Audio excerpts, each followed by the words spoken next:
Welcome back, ballers.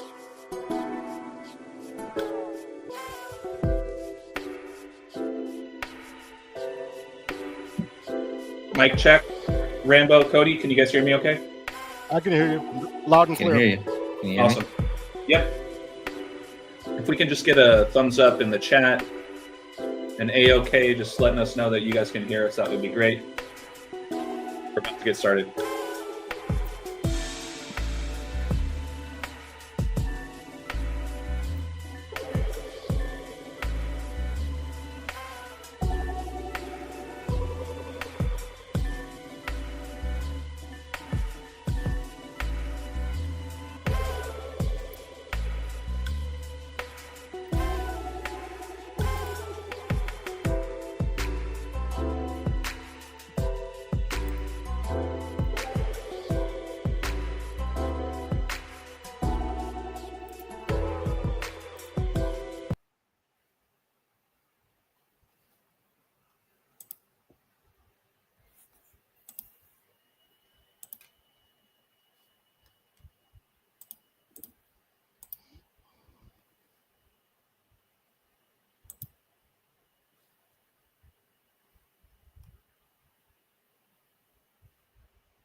Wait, what's going on?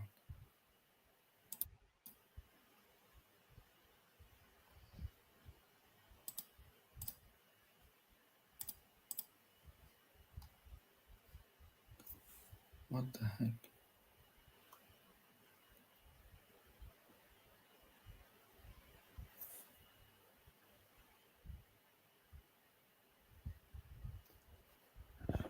I can't hear you, AJ. Oh yeah, I was gonna say I can't hear him either. Okay. We I can was hear you. wondering if I was lost, but What about now? What about now? Okay, I can hear you now. Good? Yep. Okay. Yeah. All right. I think I tapped the microphone. All right. My apologies. We're going to dive right into introductions. Welcome back, everybody, to another episode of Eye to Eye with AJ, Rambo, and Cody. We are going to dive right into introductions for anybody who may or may not be familiar with Rambo, the truth codes. I sincerely doubt it, but just in case, as well as decoding with Cody. Rambo, please, for those that are watching, where can people find and support your work, my friend? I'm on patreon.com/thetruthcodes. There's only one tier. It's $5 a month. You can also have access to the Codebreaker community Discord channel. You can join patreon.com/thetruthcodes for free. There is some content for free. You won't have access to the Discord server and most of the content. I mean, I could really appreciate the $5 a month. It's the only tier. Nonetheless, there is something for free, and I am also on Instagram. The Truth Codes on Instagram, and I do what in general we do in this community. I decode life and ask the philosophical questions of why are we here? What is this place? Who are we? And I basically decode the matrix. And my premise is that the matrix that we live in is scripted by ancient archetypes, symbols, astrology, allegory, and it affects all aspects of life: history, the modern day news, sports, popular culture, and mythology. They're all connected. And Rambo, what's that phrase that you say? A picture is worth 1,000 words, but a symbol is worth 1,000 pictures? Yes. They say that a picture can express 1,000 words. A symbol can express 1,000 pictures. Yeah, so Rambo, I just want to say I'm really excited with kind of the little tidbit that you're going to share for the viewers tonight. Just want to emphasize to anybody who has not signed up for Rambo's Patreon, you guys are truly, truly missing out. This might be God's greatest gift on earth. as far as, you know, what Rambo is charging, $5 a month, you guys. 1 month for all content. Rambo is kind enough to share a little excerpt about some of the things that he shares. And it's not necessarily daily content, but it's very consistent. And we're talking videos that take a lot of time. and codes that is just absolutely brilliant. So please make sure to jump into Rambo's Patreon. I'll make sure to have all the links and everything in the description if it's not already provided below. Yeah, thank you. Yeah, of course. Cody, take it away, my friend. Yeah, once again, good to be here with you guys today. I'm really excited for the stream, and thanks to everyone, as usual, for joining along with us. And you can find me on YouTube, where some of you are watching live on my channel right now, but some of you guys are watching on AJ's. So, but you can find me on YouTube, Decoding with Cody. And yeah, most of you guys know what I do on YouTube, and I'm looking forward to this one. And this is always one of my favorite times of the week where I can share insights with these two. So appreciate you guys and excited to see what we can come up with here. Yeah, it's definitely the highlight of my week. That's for sure. I just think it's so cool that like every 7 days, there's so much to talk about, and there's never enough time in the day to cover everything. But I'm really excited to jump into what we have in store today. Quick introduction of myself. For those that don't know me, my name is AJ. I go by Balll Don't Lie with 3 L's on Instagram and YouTube. These are just some images of the covers of the books that I've written over the years, starting back in 2020. And I have a lot of fun with connecting with people, sharing ideas, piggybacking off of people's ideas and observations, and coming up with clever and more entertaining ways for people to really lean into this occult knowledge, which just means hidden. So now that we got intros out of the way, Rambo, you did mention that you had a little bit of an excerpt for us, maybe to kind of kick things off, especially in the news with what's going on with the US and Iran and all that kind of stuff. Yes. So, yes, with the United States military bombing the nuclear facilities, so they say, in Iran on June 21st. Well, thank you, Linda. I appreciate it. June 21st, 2025, American time. It was June 22nd, 2025 in Iran. June 21st, June 22nd are the summer solstice. This is not a coincidence. And I have a larger decode on it. And even if you go straight to Wikipedia page on summer solstice, read what it says. It sounds like something I would say. It says that throughout history, the summer solstice, and they give the dates, June, they say 20th, 21st, 22nd, have been used for rituals. That's straight from Wikipedia, which has become a main stream authority. So that's the basis. This was a ritual. Wikipedia tells you rituals happen on that date, the summer solstice. So I will show, okay, I'll share my screen. I'm looking out for it, Rambo. So what you're saying is it's technically the attacks apparently took place on the 21st. However, it was actually announced publicly to the world on the 22nd. No, at the time the attacks took place, it was June 21st in the United States. Right, but it was already the 22nd. Yeah, in Iran it was June 22nd. But got it. If you look up Wikipedia's page on summer solstice, it's June 20th, June 21st, because the sun goes sideways. That's why it's the time of Cancer. Cancer is the crab. So the sun, the arch of the sun gets higher and higher and higher. Once it reaches its apex, it stays at that apex for 3 days. That's the summer solstice. It's June 20th, June 21st, June 22nd. So that's actually the perfect time for a solstice ritual. It's the 21st in the United States. It's the 22nd in Iran. Either way, it's the solstice. And Wikipedia, the mainstream source itself, which is treated like an authority now, says throughout history, the summer solstice, and it gives those dates, 21st, 22nd of June, have been used for rituals, which is exactly what this was. So yeah, I'd like to show an excerpt. Yeah, so I haven't seen your request yet to share your screen. All right. Share screen. And let's not forget, you guys, I mean, June 22nd, right? That was the date of Game 7 of the NBA Finals. And there's a lot of ritual to be said with that, with Halliban going down in the first quarter with a Achilles injury. So, all right, Rambo, you have the floor. I can see your screen. Okay, this is a 5-minute excerpt. Awesome.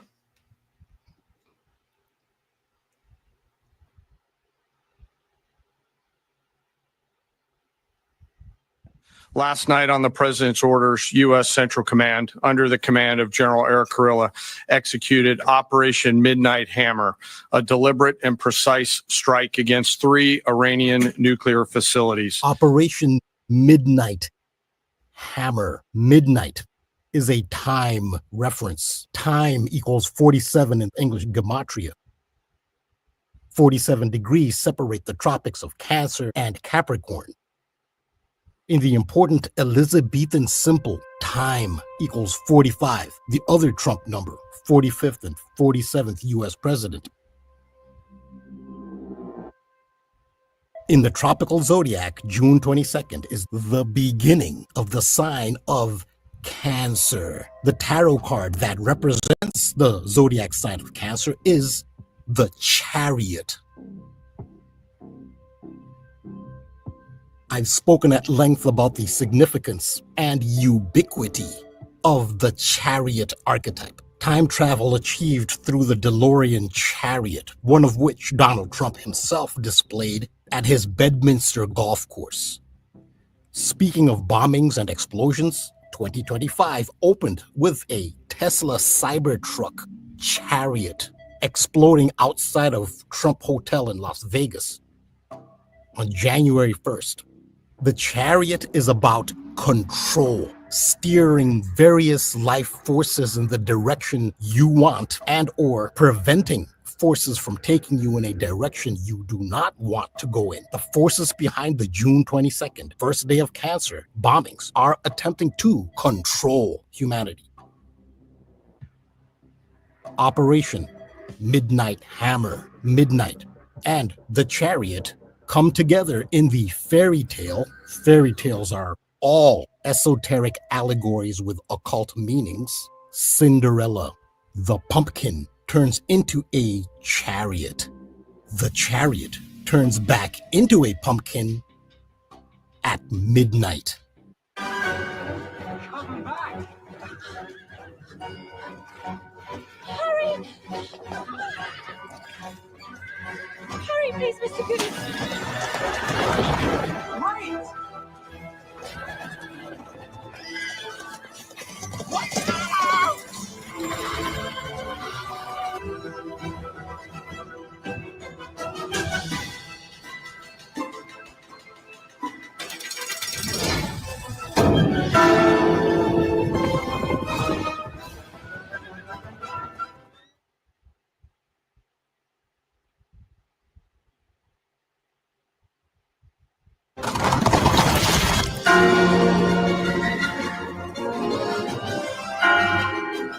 This is like traversing dimensions and realms, like time travel. We are reminded that Operation Midnight Hammer, which is being done at the command of the State of Israel, which is not a conspiracy, a clear, transparent fact, was preceded by Israel's Operation Gideon's Chariot in Gaza.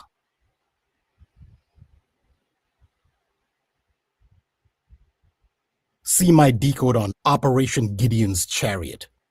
Operation Midnight Hammer on the beginning of the Chariot zodiac sign. This is pretty amazing synchronicity with one of the top sports and particularly National Football League media analysts, Rich Eisen. 2 days before Midnight Hammer, he chose to use the Cinderella chariot metaphor. Does everyone think that Sam Darnold's just is going to? There's a pumpkin playing quarterback. Last year was a carriage. I think it was now, like, and we started watching the pumpkin happen against the Rams here in SoFi on a I'll bet. on a wild card weekend. I have a lot more truth coding of the events of the June 21st, 22nd bombing of Iran. Apart from this decode, see my Israel-Iran video from over 1 year ago. We identified this conflict back then. Link in the description to this video. Incredible as always, Rambo.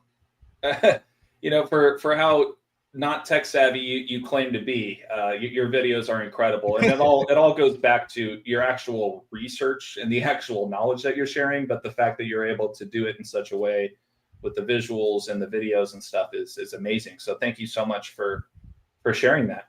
Yeah, you're welcome. So you see a lot of the elements there. It's midnight hammer, and you see how bells are hammered. They're literally hammered when they ring.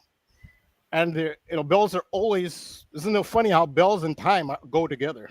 And this is all about the time sequence. This is 2025 in the reverse Pythagorean cipher of English gematria. Time is 25. So why is time such a big deal in 2025? Which that's something I've stressed. Like, why not last year? Why not 10 years? What is this about 20? Well, yes, it is time, but it's specifically Donald Trump is a big part of it.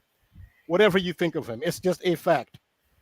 This is a major watershed moment in human history on so many levels.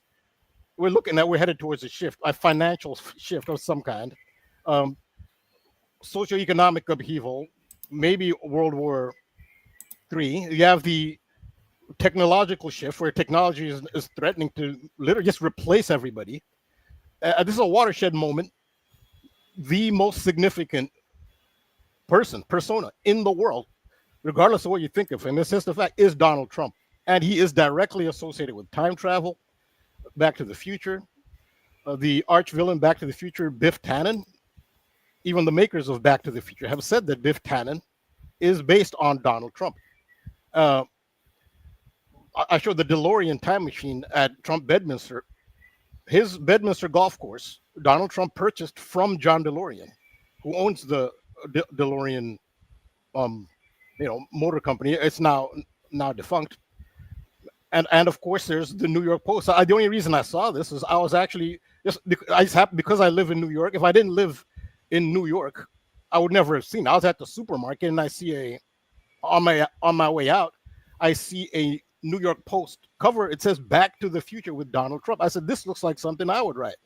Like, so many of the codes I do, I see it manifesting in real life, and it's mind-boggling. Like, the New York Post is doing this. I thought, that would be like a title of my video. But no, there's Donald Trump, Back to the Future, spelling it out. So that's not just me. They are confirming it, yes.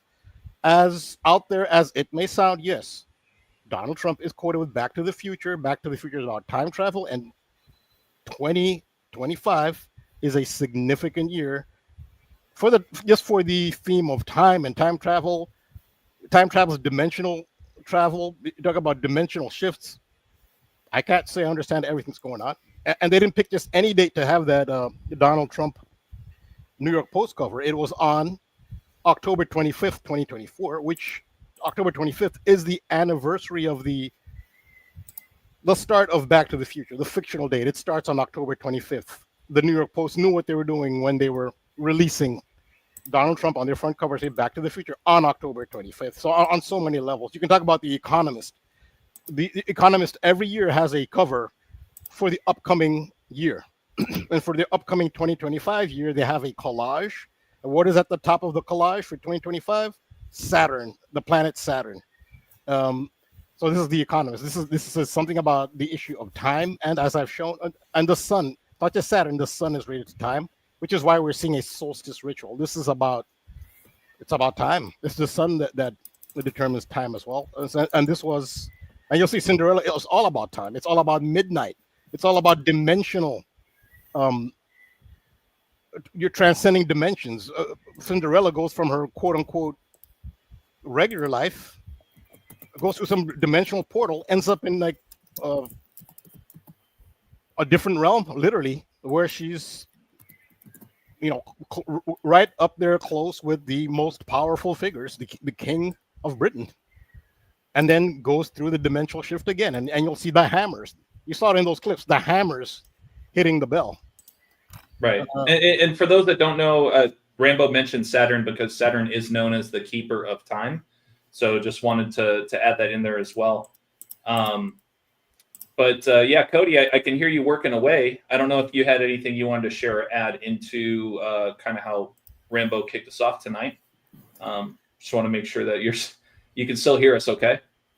Yeah. I mean, the Back to the Future stuff, of course, that's been a huge topic, and mostly thanks to Rambo, because I was, not really paying attention to the Back to the Future riddles.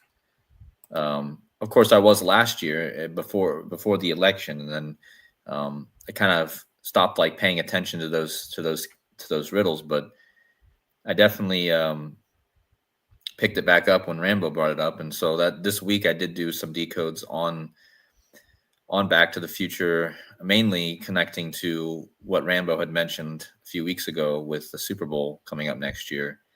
And I found some pretty crazy stuff with the actress from the movie Back to the Future 3. I did 2 whole decodes about her and her movies, and how it looks like they're pointing to the Super Bowl. It looks like a lot of it was pointing to this coming Super Bowl in Santa Clara, or as Clara, as I've been told. I've been pronouncing it wrong, but Santa Clara.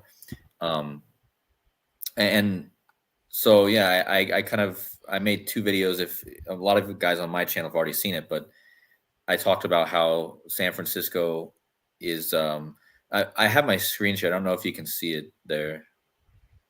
No, you know what? Here it is. I see it. Yeah.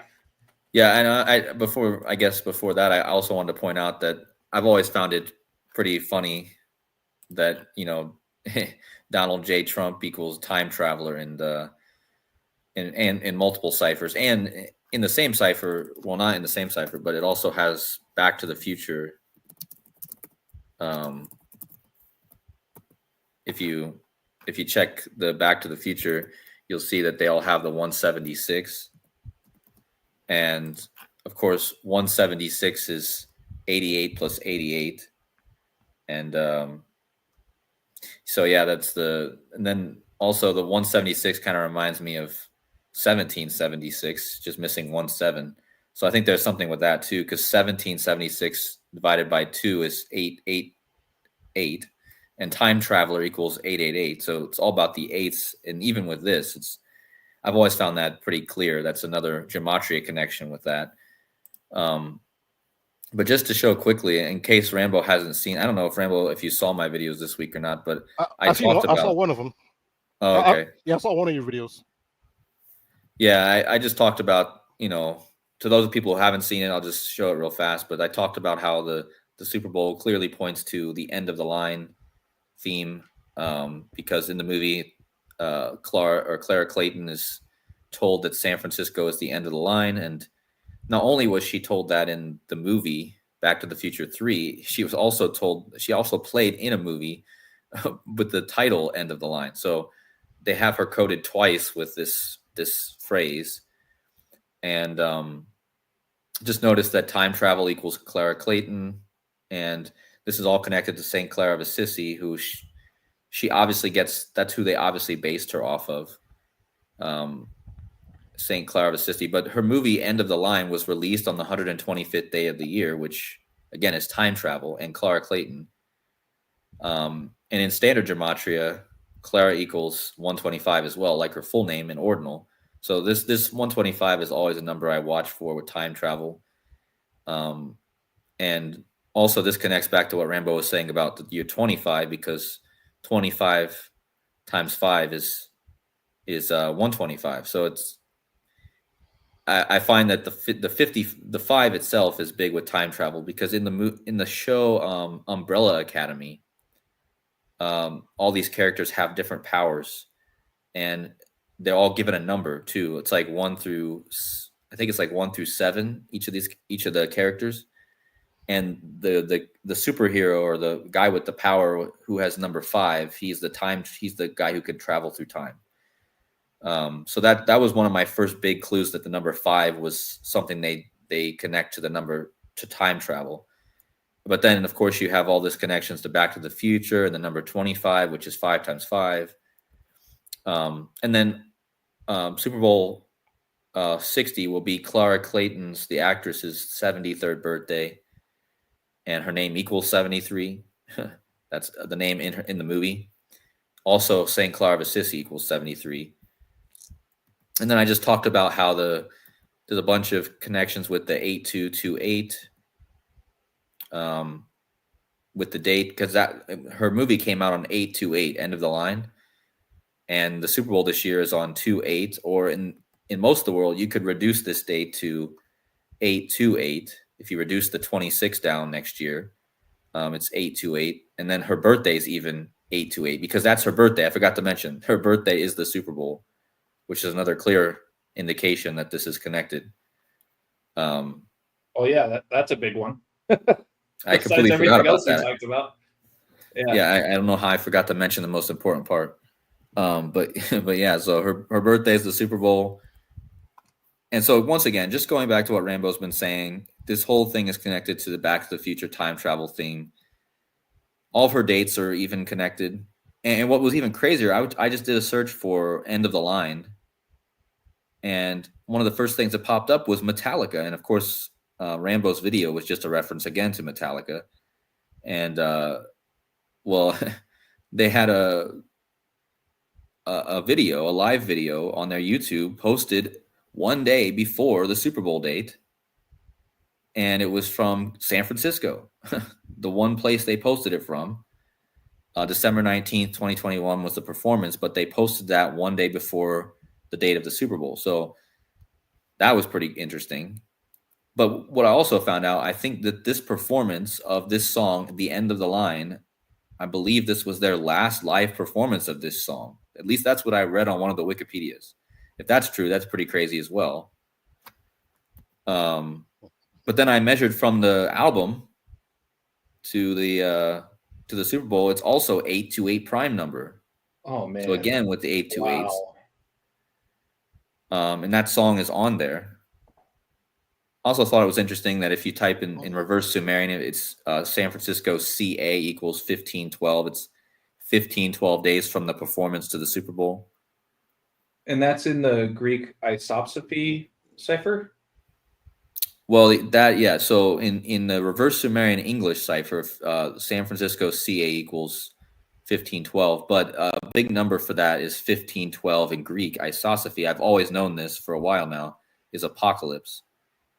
I was about to ask, I don't want to get too sidetracked, but why does it, I haven't seen this before. I'm familiar with Greek isopsophy, but I've never dabbled in this cipher. Why does it say apocalypse? Well, I put that in there so you can see the word that it's actually decoding here is the Greek word apocalypse right here. Oh, but okay. I put apocalypse in English so people knew what the word was that I was. But that's just the simple. That's one of the old ones. Greek isopsophy is obviously one of the older proofs of gematria. So right. But the 1512 was very connected to Kobe too, if I remember correctly. But I don't remember exactly what I had found. Me and Sean had found a bunch of stuff with the 1512 and Kobe, and but yeah, it's a huge apocalypse number, I think, because I've always remembered this number. But what's interesting is look at the last song on this album. It's called My Apocalypse. So there's even a connection to that apocalypse theme on the album. And the Death Magnetic thing, I've looked into this album before. It's hugely coded. And one last thing too. Her first movie, this all connects to the money system, I believe. I think the end of the line for the possibly the US dollar or something next year. Maybe that's what it's really pointing to, because when you think about San Francisco, you think of you think of value, you think of gold, the gold rush. And her first movie, Mary Steenburgen, her first movie was called Going South. And that movie was all about gold, a gold mine under her property in the movie. And it was with Jack Nicholson. I always want to say Jack Nicholson. I don't know why. But Jack Nicholson, he was the star of that movie. But in that movie also, alongside her was her co-star from Back to the Future 3. And this was her first movie. So you can just see how they code these movies throughout their whole careers. These movies are perfectly scripted always. And, Christopher Lloyd was also in that movie. And then when they came together again, they starred in this Back to the Future 3, which also has the Western theme. So the Western theme is huge, and it connects to Clint Eastwood, who was, of course, in the movie as well, who's from San Francisco. And then my first video, I talked about the guitar theme, how they're releasing this thing about in the movie, they say there's no bridge. Marty McFly says there's no bridge at 10:04 on the clock. Of course, we know the 10:04 is also the time the lightning strikes. And another thing to mention, going back to the thunder stuff and the Iran stuff, thunder and lightning, right? Well, I think Rambo was just completely dead on, because not only did the Panthers win in the hockey championship, the same time you had the Thunder win. That's, to me, a clear reference to the lightning strike that strikes the clock between the two Panthers in the movie. But yeah, I mean, I don't want to get so much deeper into it, but anyway, they have this countdown, which ticks off in 4 months. Well, it's not 4 months now. It's probably under 3 months and something now, but they're looking for this lost guitar, right? And I mentioned how the bridge is clearly coded into this, because in the movie, the bridge is all about the movie Back to the Future 3, but a bridge is, and also this this guitar search was started. Well, the CNN article for it was exactly 81 years after the founding of the San Francisco 49ers.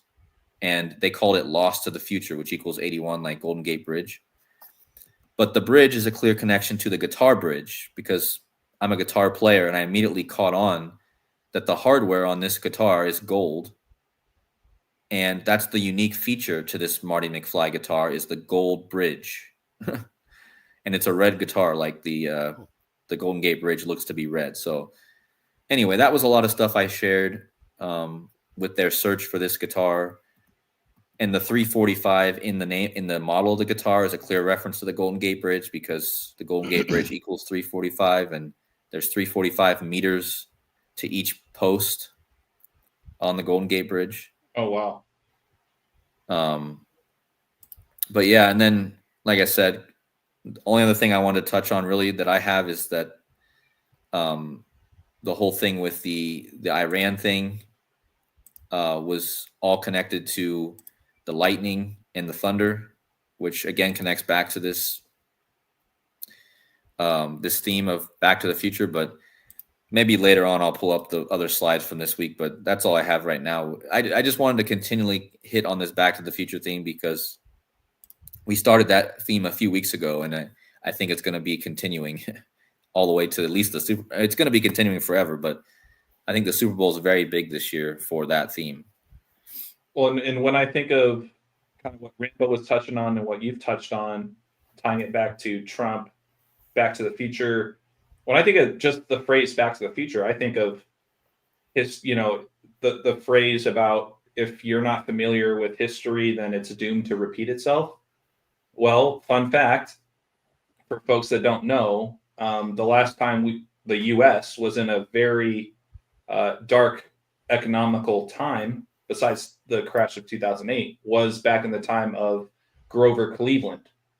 And Grover Cleveland, before Trump, was the first and only president to have split terms. And so now we have Donald Trump, his connections with Cleveland, like we talked about many times, but now he is the second to have a split term. And then now we have things going on with Iran. And I think we would both agree that the value of the dollar is not what they're telling us it is. They're not telling us it's great, but I don't think they're telling us it's as low as it actually is. I guess, if that makes sense. But yeah, thank you, Cody, for sharing that. Appreciate it. Yeah, and just the theme with the money, I really think that's a huge theme. The end of the line. Obviously, I've shown that there seems to be something with the phrase "end of the line" with this woman, and so there's probably even more to find with it. But the Western theme is also huge. Western equals 104 in gematria, like out of time, which is on the license plate. And the Western theme come up continually. And what originally got me started on this was the wrestling decode I did a few weeks ago on the guy who's born on the day, the wrestler who's born on the day of the movie release. And he's connected to the Howdy Doody show. And that's another thing I didn't mention. The Howdy Doody show is a clear Western theme as well. And in that show, the guy wears the colors of San Francisco. The what's his name? Bob, Buffalo Bob, I think is what they call him in the show. So there's so much code for the Western theme and the 104. And what I found out this week is that 104 in base 12 is 88. So there seems to be a connection. And 12, remember, don't forget the time when you're looking at a clock, midnight is on the 12. So there's something with that, with the time of the clock strike, of the lightning strike being at 10:04, and then at that time they're going 88 miles an hour. And if you translate the numbers into base 12, 104 in decimal system is 88 in base 12. I think that's a huge key piece that I've never seen anyone mention, that I just found out this week, is the 104, and the 104 being very close to the time of 10:04 on the clock. And of course, 104 on the calendar is the 88th day left in the year. So, and I wanted to shout someone else out in the chat. I was trying to find it so I could pin it, but someone also mentioned, don't forget about the song "Walk the Line" or "I Walk the Line" by Johnny Cash. Right, so that could be another money connection right there with end of the line that you were talking about. Farming from scratch, Cody asked you in the chat here, hey, did you see my end of the line decode? Not sure if there was anything else he or she was planning on adding to that, but I don't know if they posted it in my comments or something, but I'll go look and see, or if they want to repost it. I don't know if I saw that or not. I don't think so. Well, it sounds like some other folks are kind of on the same wavelength as far as the end of the line themes that are going on for sure. Okay. Awesome. So go ahead, Raymond. The end of the line in Back to the Future 3 is the bridge it's incomplete. That's actually the end of the line. And what happens when he reaches the end of the line? He literally transcends the dimension he's in. At the end of the line, he goes to another dimension. There's another element to this. I don't know what you could call it, metaphysical, or I mean, science does seem to have a lot in common with what you would consider magic. I mean, you know, as the years advance and technology advances, technology now is getting into areas almost like you can't wrap your head around, like the AI creating an independent being that can think, supposedly. But now you're talking about transcending dimensions, and that is coded in as well as the material things that we can fathom. The end of the line that is coded into Back to the Future, the end of the line literally is where the train track stops, and what happens when he reaches the end of the line? He transcends into another dimension. It's about a dimensional shift. So the end of the line does not mean necessarily the end. Like, no, it's the end of maybe of a cycle, maybe, and it's a shift to a new cycle, a new dimension, a new realm. That is actually what happened in Back to the Future. And the Golden Gate Bridge. I've talked about the symbolism. So when he reaches the end of the line, which is the track is out, there's no more track. You know, Hollywood, they got to make it dramatic, like right at the right split second, he hits 88, and he ends up on the mini replica Golden Gate Bridge. And what is the Golden Gate? I've talked about it's a metaphor, a spiritual metaphor. The Golden Gate is the metaphorical portal from the material plane into the spirit plane. It's also called the gateway of immortality. They call it the gateway of God. That's what the Golden Gate is, and that is coded into Back to the Future. Whatever that means, that's what they're coded. I can't say what that portends for the future, but there's that element too. Absolutely. I will. I did pin it in the comments here. So someone asked if we're taking calls. It's been a minute. I'm going to just put the phone number on the banner here for folks that want to call in, add an observation, ask a question to any of us, have a chat with us, hang out. Just want to make sure that that's available to those that are tuning in. we got over 160 people that are viewing, at least on my side, Cody, from what I'm seeing. So really happy and grateful for the audience that we have. Yeah, Rambo, to your point, I mean, I've had it in almost every week of notes every time we do a call.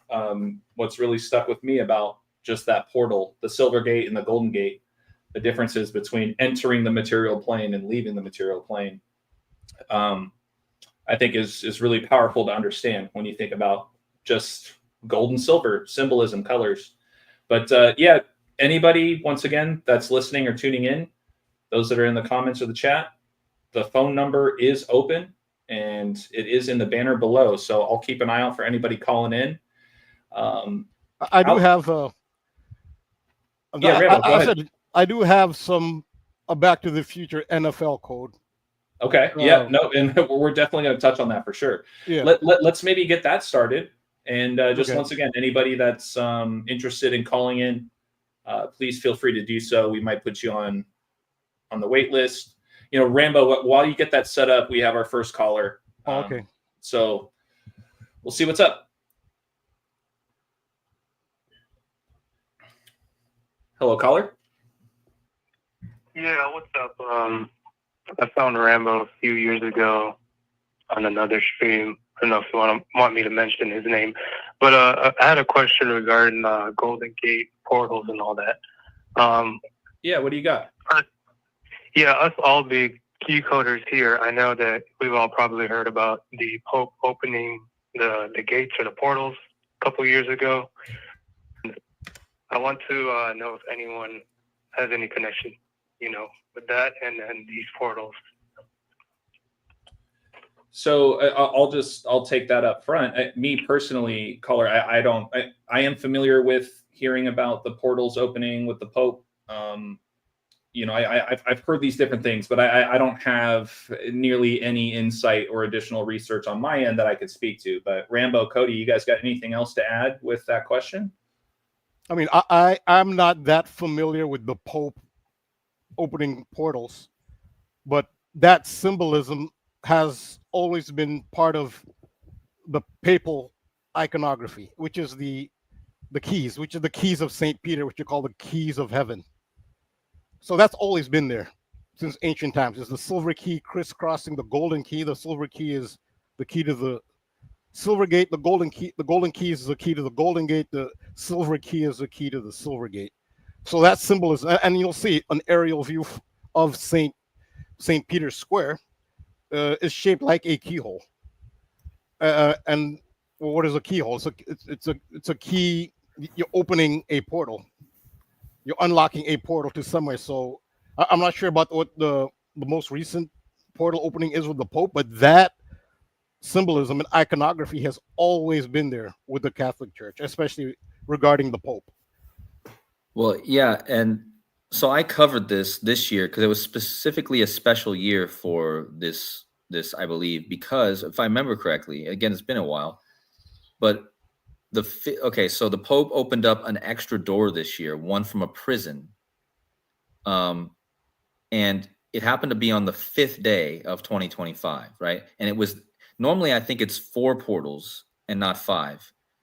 If I might be mistaken, but if I remember correctly, the way they made it sound this year was that normally he doesn't open he doesn't open a prison portal.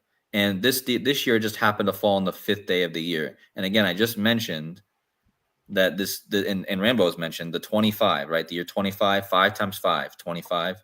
Well, so he opened his 5th portal on the 5th day of the year. 5 times 5 is 25. And then, of course, he died later this year at 88. Okay, well, Back to the Future, 88 miles per hour.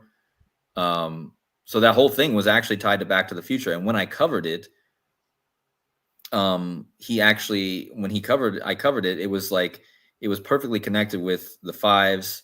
And then, of course, he goes on and dies at 88. So I'm trying to remember all of it. I covered it. I have a few videos on it back at the end of last year and the beginning of this year. But I can't remember all the details. But just to answer his question, yeah, that was actually last year into this year. And I think that led up to what we're experiencing now, basically. Yeah, that is a good explanation. I'll have to go back and watch those. But yeah, I was just thinking about that because I remember that they made it a big deal. It was like a Jubilee year, and it's a special portal opening that he did before his death that came this year. So, yeah, appreciate you guys for that. Yeah, no, and we appreciate you too, caller. Thank you so much for taking the effort and the time to reach out to us. Hopefully that shedded a little more light on that question. I'm always here to learn as well. So I definitely took something away from your call. I appreciate it. All right, thanks, guys. All right, take care. Yes. All right. So in general, this is what you're seeing. You're seeing all this symbolism. It's all over Back to the Future of this dimensional, traversing or going through to another dimension. You're seeing that symbolism. This is real life. This is the Pope. It's in fiction. It's a common theme that you're seeing. And Rambo, before we dive into your decode for a future, which I'm super excited about, we have one more caller, and then just make sure you got your notes ready to go. Hello, Mr. Chase, I think it is. Caller, you out there? Hey, guys. Yes, sir. I have an Instagram, and I go by in-game exposure on the IG. And I just love the content y'all guys are bringing. I appreciate y'all a lot, first and foremost. We appreciate you. We appreciate you calling in, man. What do you got for us tonight? Yeah, so I just love how y'all are constantly talking about the Golden Gate Bridge and with everything that's going on with the synchronicities.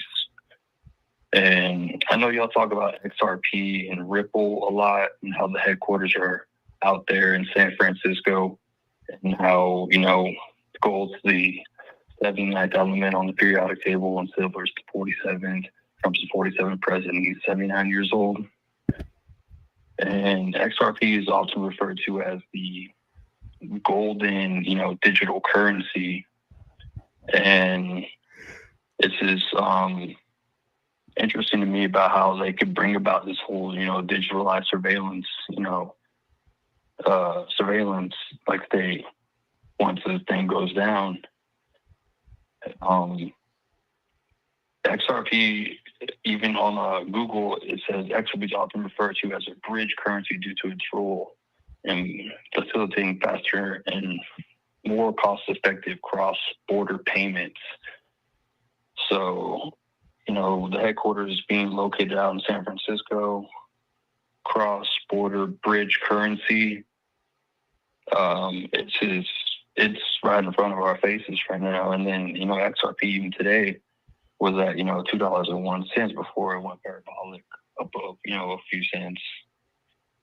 But, so you got that 201 in there. Yeah. Did you have a particular question or is this just some observations that you're sharing in line with crypto and what we've been talking about? Yeah.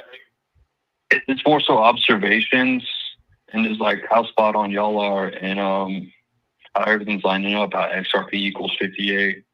As Pope Leo the 14 equals 58. He was chosen Pope on 5/8. It's just bringing things up and how it's all coming together. And, we're in a snake year and catastrophic events are known to go down the year of the snake. Yeah, no, I think those are phenomenal contributions as well. I mean, we were just talking about how, this Back to the Future stuff and, the US-Iran stuff, et cetera. I mean, the writing's been on the wall for a while that the financial system, not just in the US, but worldwide, is going to be making quite a shift, to Rambo's point earlier in his presentation tonight. But yeah, Rambo, Cody, anything else you guys wanted to add to Chase's observations? I'm the one that's probably covered XRP the most because I've had when I originally started my channel in Gematria, I was also investing in crypto at the same time. And when I found Zach Hubbard originally, that's what I was doing. I was finding crypto and Gematria at the same time. That was in 2020. So XRP was the reason I started my channel. My first video was a crypto video. Of course, I got away from that. I still decoded, of course, but yeah, I mean, the XRP thing is pretty clear that what he mentioned, the cross-border payments. Their original logo was based off the golden ratio, and the Golden Gate Bridge I've already shown is connected to the golden ratio. But long story short, XRP looks to be a big part of the new financial system and possibly part of what's going to be brought into this whenever they're going to decide to do the financial reset. Of course, everyone knows Bitcoin, but Bitcoin has already shown itself to be a huge currency. But I think they have something hidden in the background with some of these other currencies. And like he said, it's very important because the world right now, the way money moves, people don't know how the banks work. And I'm not a banker, but I know enough now to know that a lot of capital it has to be held in escrow because of the transfer between currencies around the world. So basically there's a plug. Everything's plugged up in the financial system. So banks can't move money as freely as they want. So a currency that moves money, a bridge currency that bridges currencies and is fast, is needed in order to unlock billions of dollars around the world. That would probably help a lot of things. So there's a lot of stuff that could be said about that. But I mean, there's more going on. And if Trump is going to be a part of this and he is going to try to bring in a new world currency, I mean, he's already shown the Ripple, and don't forget Ripple is the company that made XRP, and we're talking about ripples in time. Again, going back to time, and Ripple, their whole community is about decoders. They actually get these normal people to start decoding. So it's actually a bridge into the decoding world if you're into XRP. So that's just the basic to answer his question, but there's way more to it. I'll let Rambo chime in.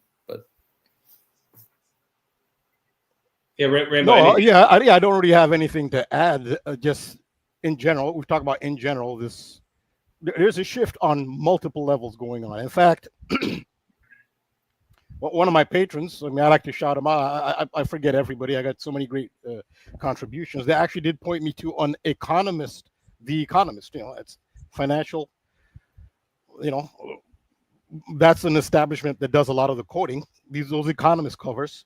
They did point me to, because I've been talking about this time, especially 2025, and how the rabbit is such a central symbol, because the rabbit hole is a metaphor for a dimensional portal. That's why rabbits are, prevalent when it comes to time travel. A rabbit hole is a dimensional portal. Such as, Michael Jordan, when he did Space Jam, he goes into a hole on the green with Bugs Bunny, in the green, and then he goes through a portal, and then it's like a tunnel, but it's a portal. And at the end of the tunnel that Michael Jordan goes through, you see the Warner Brothers logo, and seeing that, it never occurred to me the Warner Brothers logo actually it's a portal. So it's circles, it's several circles, and the Warner Brothers logo in the middle. That's a portal. So Michael Jordan actually hits it like a bullseye and then goes through it. Then he ends up in the cartoon world again, like over and over again. It's this transcending to another dimension again. So there's an Economist magazine which has a Alice in Wonderland theme on it, and why that cover is so important. It has Alice in Wonderland with a rabbit. The white rabbit from Alice in Wonderland is on The Economist. They sold that cover. I'm not sure why, how these things are valued, but it sold for a record amount of money. It was like $400 and something thousand. It's close to 500 grand, but it was sold using crypto. So that's actually where the themes I've been talking about, the symbolism, actually does tie. I will look more into that specifically, but it was sold for I think it was sold with using Ethereum, I believe. But that was an example of this imagery, the rabbit hole, Alice in Wonderland, transforming to another dimension. The money is transforming to another dimension. But is it just money, or is it the entire?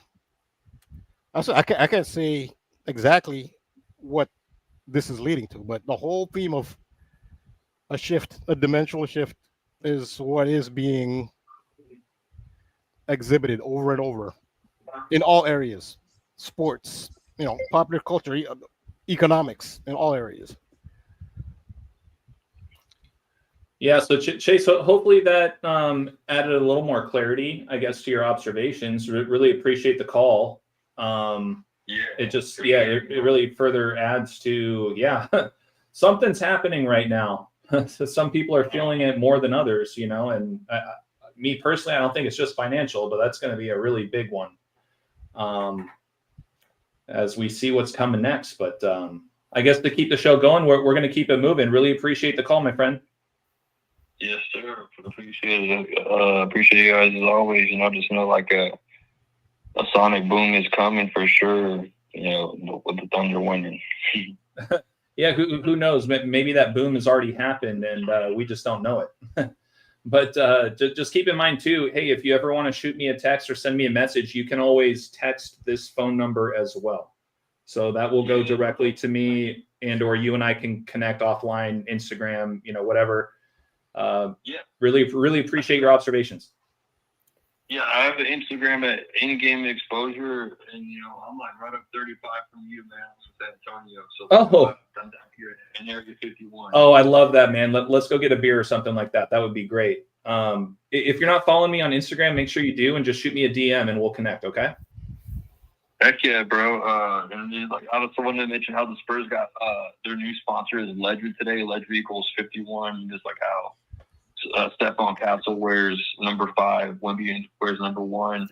How we got Area 51 in the 58th season as an organization here in San Antonio. Well, if I'm not mistaken, San Antonio was founded on May 1st, right? 5-1? Exactly, 5/1. Then 58 years later, on the same day, the Illuminati was founded. Wow. Yeah. No, I'd love that. Let's pick up that conversation for sure, man. Just like I said, shoot me a DM on Instagram. I'll make sure to follow you back, and we'll pick up this conversation later. Okay. Heck yeah, bro. I'll think it, man. Awesome. Sounds good, man. Thanks so much for your time. Appreciate it. Yes, sir. Y'all have a great day, guys. All right. You too, bud. Bye. All right. So, Rambo, for the sake of time, just an update. We're coming up right on the 1 hour mark. Obviously, we're doing our best to keep it within an hour 30. But Rambo, you got some really interesting stuff that you've been hinting at about a potential future code for next year's NFL season, correct? Yes. I mean, you can debate.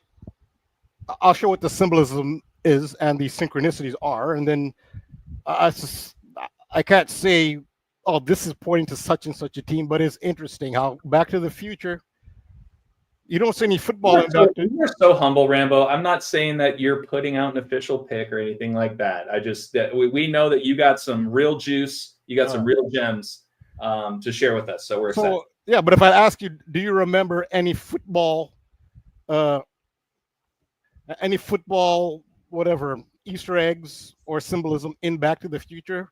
Most people probably wouldn't, right? But can you think of any? Yeah. Not at all, right? There's sports in Back to the Future 2 where they talked about the World Series and the Cubs winning, but there's really no sports in Back to the Future. Yeah. Or is there? And I looked at it's right in the opening credits. It's a very minor. You have to pay attention.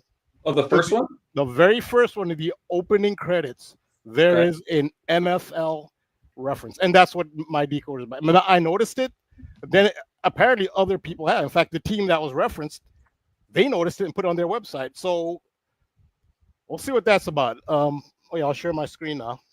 Yeah. Okay. So I'm adding to stage, but this looks like the video you had posted earlier. Okay. So I'll go to a different, just re-request. You'll be good. All right. And just thanks again to the 2 callers. Really appreciate you guys calling in. Obviously, it's an expense to have a phone line open. I'm always excited to use it. So glad some people got some things out of it. Rambo, we can see your screen, my friend. Okay, good. Okay. I haven't published this yet. I will publish it as a written post. It's not yet published. This is still in the editing phase. So this is a sneak peek, you guys. This is the kind of stuff that you guys would get on Rambo's Patreon for $5 a month. This is just one post. So anyways. So I gave you the teaser. What is this NFL clue that I'm talking about? There is no NFL in the Back to the Future. Yes, there is. So it's called the 728 NFL code. And so we talked about the 25. Time is 25. And a lot of this points to 2025. So what is the NFL code? Right in the opening credits, and they go through all these clocks. If you remember how the movie starts, all these clocks, it's just a whole array of clocks in Doc Brown's house. And they're all ticking, and it turns out they're all 25 minutes behind. There is a Denver Broncos clock. And in fact, the Denver Broncos themselves posted this story on their website. This is from in 2020, where they're asking, are they telling us that Doc Brown is a Denver Broncos fan? Back to the Future takes part in Hill Valley, which is a fictional town in the suburbs of Los Angeles. So I guess in 1985, the Los Angeles team would have been the Raiders. If there's a football clock for to be the Raiders, an LA team. No, it's the Denver Broncos. And they've actually asked Bob Gale, the maker of Back to the Future, about that Denver Broncos clock. Like, what does that mean? And of course, you know how they are. He didn't really give an answer. So it's up to us to decipher. But there is a Denver Broncos clock, which I noticed, and it turns out the Denver Broncos themselves noticed it, and it's on their website.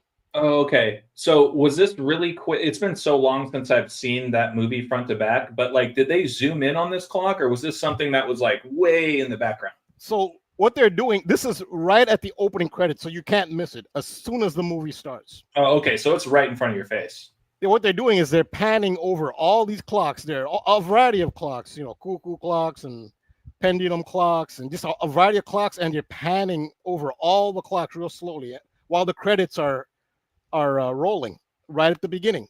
And as they're panning through, they go past this Denver Broncos clock, which I noticed. It's in the very beginning.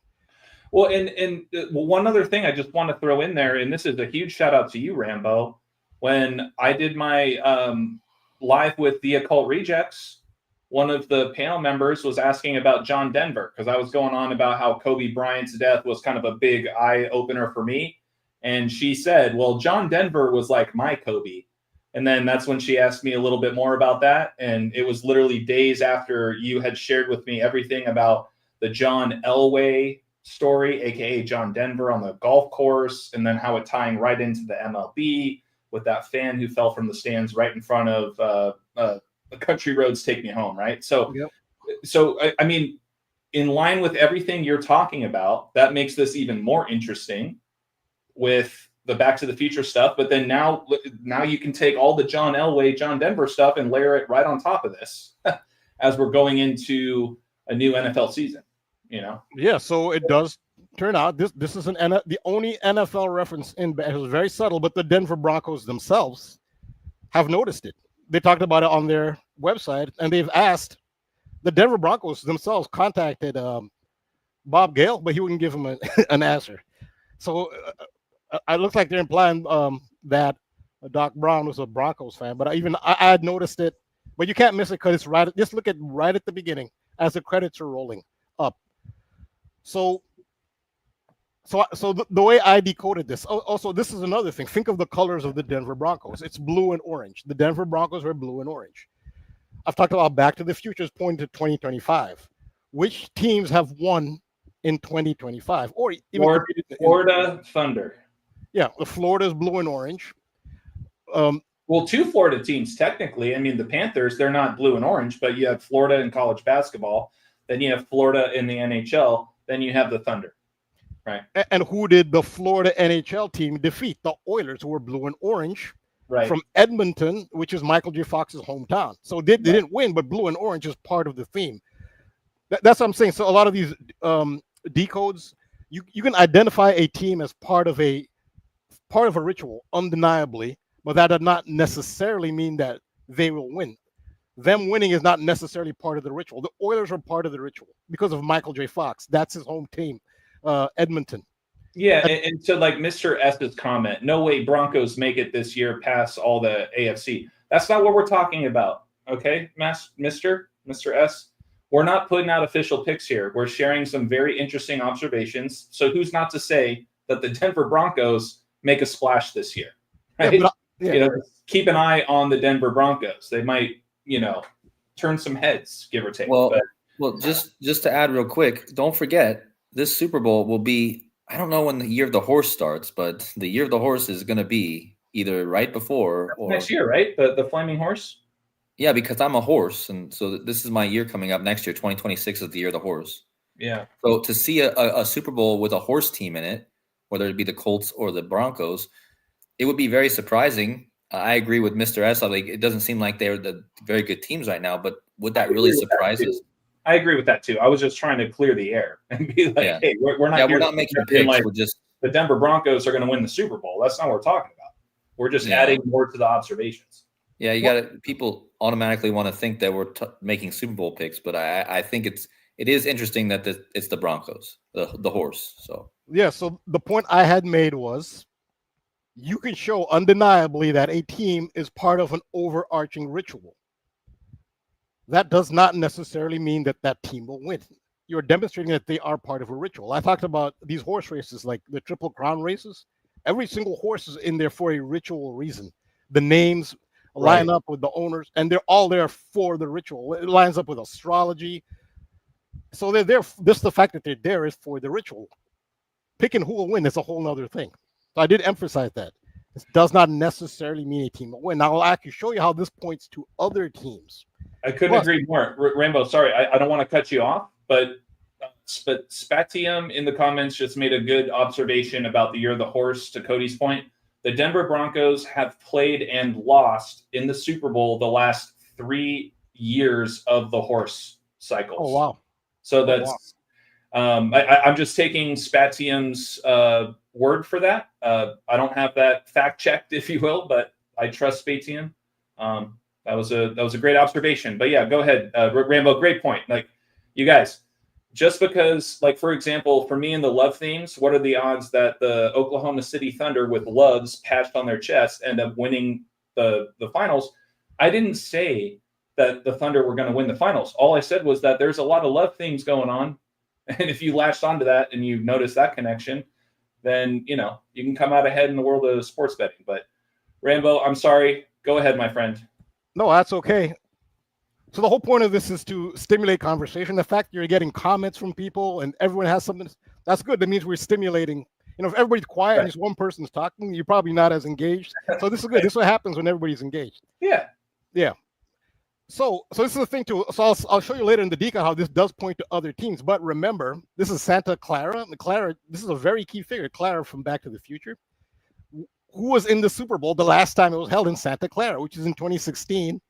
Panthers versus Broncos, right? Broncos. The Broncos were in it the last time it was in Santa Clara. And who did they play? The Panthers. We talked about the twin Panthers on the clock tower. Going back, this is Back to the Future is so coded with San Francisco. So you'll see how it's all connected. So again, you had the Panthers just played the blue and orange team in hockey. The Panthers played the blue and orange team in Santa Clara in Super Bowl 50. So this does point to several things. So as we know in Back to the Future, so the blue and orange teams, like Florida, we talked about Oklahoma City Thunder, the Edmonton Oilers, blue and orange. That's a lot of blue and orange. So I'll talk about this is the law of reversal.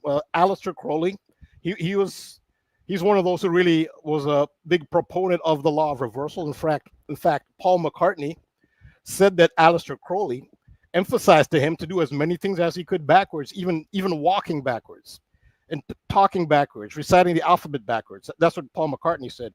So reversal is a really big thing, and especially in Gematria, we know this because we know about the reverse ciphers. Manly P. Hall, in most all the books on Gematria by the experts, such as Manly P. Hall, the Secret Teachings of All Ages, he teaches Gematria, he teaches the Elizabethan ciphers, Francis Bacon ciphers especially he teaches, but he doesn't say anything about reversal. So he leaves that up to you to discover. They hide things when they reverse things. You always have to look at the reverse, which is what the hangman is. The hangman is upside down, but he has a glow of enlightenment because he's looking at things from the reverse. They hide things in the reverse. And I give the example of Murder by Numbers, the movie, where the letter E is a reverse number 3. So it's a number 3, but it's in reverse, as you can see here. And the B is an 8. Why is it 8 and the 3? Murder by numbers. It's because murder in gematria sums to 83 and 38. Right. But Notice, you guys, really quick, if you can scroll back up to that cover, I just want to emphasize those are the only 2 letters in murder by numbers, with the exception of by, right, that are actually changed from letters to numbers. I just want, it's not like the whole title are letters and numbers. There's a very select amount of letters that are turned into numbers. So I just really wanted to emphasize that. The 8s and the 3s. But makes me wonder, why isn't the E right after numbers with the 8? Why isn't that changed to a 3? That's going down. It's not necessary. But yeah, go ahead, Rambo. Sorry. Yeah, and of course, giving credit where credit's due. Who revealed this to the world? It was Zach Hubbard. Yeah. Give full credit. We've all gained from him. Absolutely. Give him full credit. So this is the thing. So gematria is literally the only explanation as to why they put an 8 and a 3 in the title. There is no other explanation except gematria, because murder is 83 and 38. But this is the key: in the reverse ciphers. Manly P. Hall won't tell you about the reverse ciphers. Most of them won't tell you about. They hide things in the reverse. It's another level of occulting. This occulting truths is in by reverse. That's what the hangman is. He has to invert himself to see the truth, and he has a glow of enlightenment. Murder is 83 and 38, but in the reverse, ordinal, reverse simple, and reverse Pythagorean. If you don't do the reverse, you'd never have cracked that code. And I give the hangman as the example. A glow of enlightenment. This is the snake. This is Aleister Crowley's hangman. The snake is a symbol of wisdom.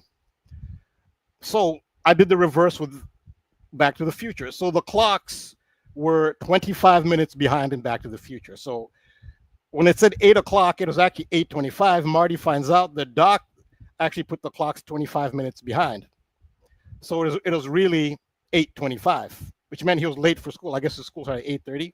He was shocked. So what I did in the reversal, I said, okay, so what if you reverse? Now he put the clocks 25 minutes behind, but I said you also have to look, and maybe they coded him putting the clocks 25 minutes ahead in an alternate timeline. So so this is the time when Back to the Future starts at 7:53. I know, Cody, you've done decodes on this, and Finis Temporis has done work on this. It's a big number for the foundation of Rome. But Back to the Future, you can see the opening credit. It starts at 7:53. But later on, you'll find that is the clock there is actually 25 minutes behind. So it's really not 7:53. It's actually 8:18. So what I did was the reversal principle. The hangman is all over Back to the Future.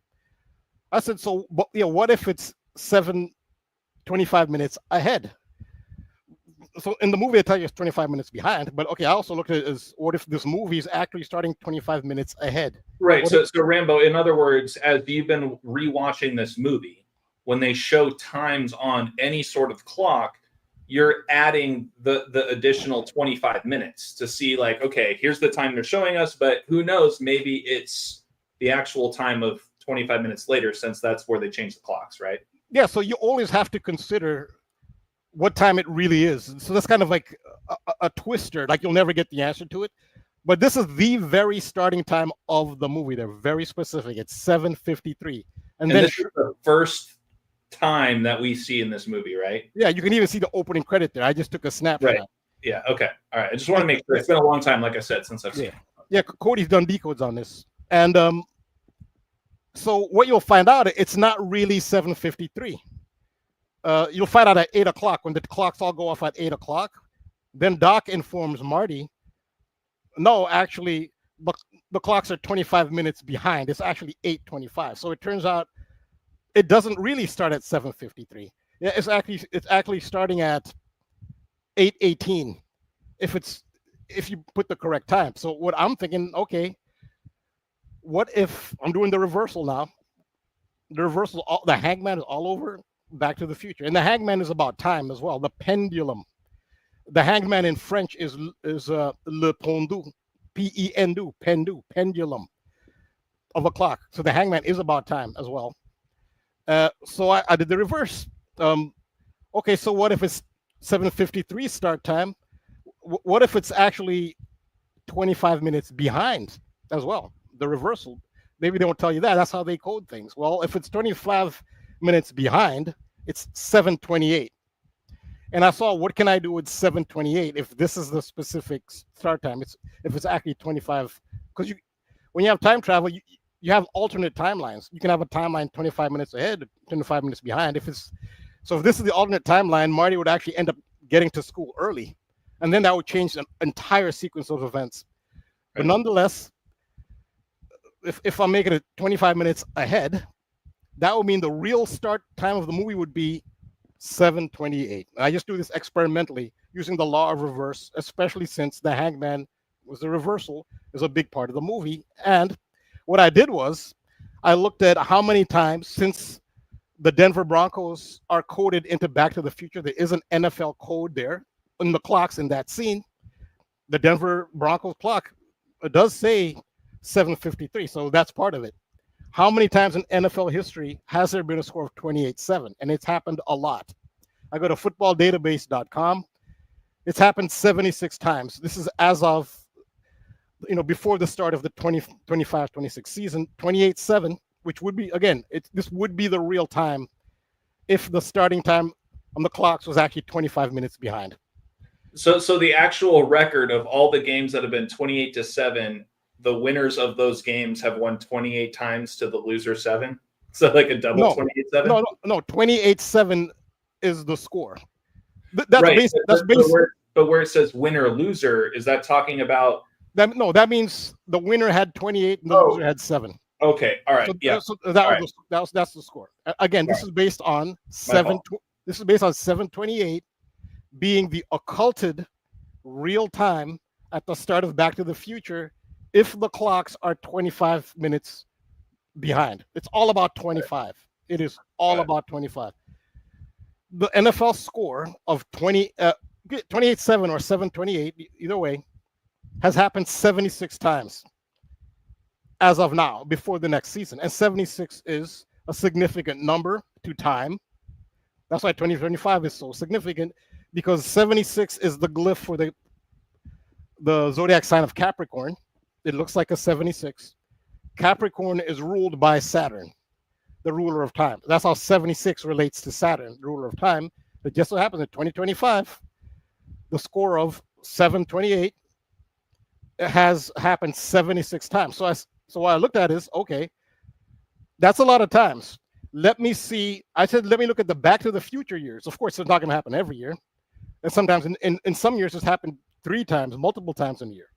The Back to the Future years specifically is what I wanted to look at for this 7:28 score, since it's coded on an occulted level into Back to the Future and has the Denver Broncos clock.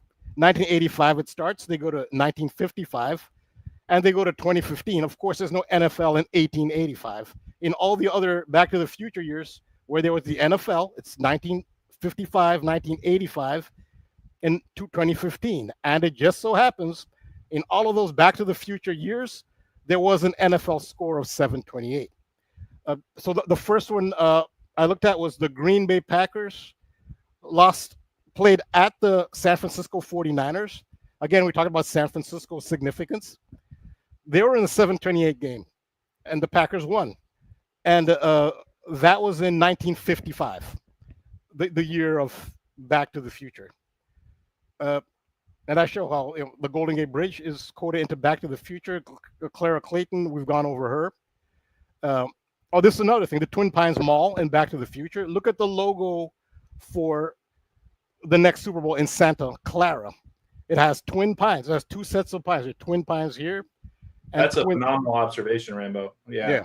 As well as the Golden Gate Bridge in the logo so twin pines are coded into the logo for the next Super Bowl in Santa Clara, California. Clara, she's huge. It makes me think of, really quick, it makes me think of the Minnesota Vikings.